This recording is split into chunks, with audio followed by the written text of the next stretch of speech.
I'm joined now by Xi Chen. He is an assistant professor of public health at Yale University. So let's start with this new vaccine management law. Is this a first good step? How long will it take to overhaul the system in China? Thank you for having me, Elaine. And this is a great question.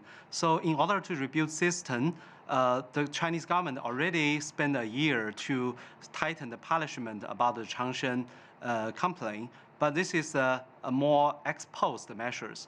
Now the Chinese government, in the past few days, just make the law effective about the new vaccination administration law. This is more ex-ante to take more precautious measures to address this issue. But I would say that in the even longer term, there still need to be rebuilding the confidence of the consumers. So that may take a longer time compared to the law enforcement and the lawmaking. How would you say China compares with other countries around the world when it comes to vaccine production and, more importantly, regulation? Yeah, indeed. China had loosened the regulation system before the scandals in recent years, but China has been accelerating the lawmaking enforcement especially in the past year. In the June this year, China passed the law, vaccination administration law, and a few days ago it became effective. And this is a new law, and which is distinguished from the drug law, which means that the regulation is even tighter than drugs. And from the punishment, the penalties and the management, we see those are more tightened than even the drug laws, administration laws. So that is one very good signal that suggests the Chinese government is valuing the vaccination even more stringent and more important than the drug safety.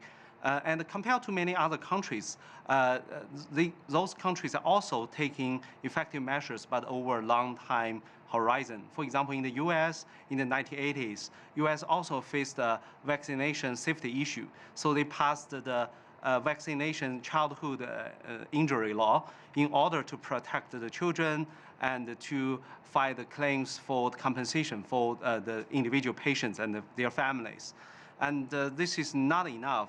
The U.S. was also trying to enforce the law to encourage the federal workers, also the contractors, to be the whistleblower, to disclose any wrongdoings and the waste of the public resources in this sector. So they get safety protection from being the whistleblower.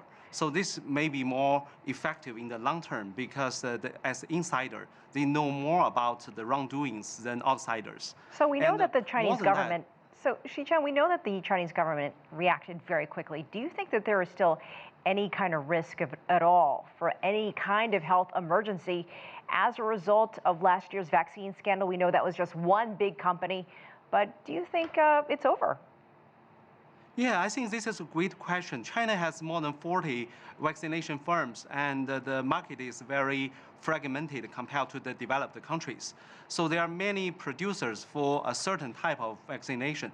China faces a shortage of vaccines. So really need to consolidate the industry in order to reduce the cost, to make it more cost-effective.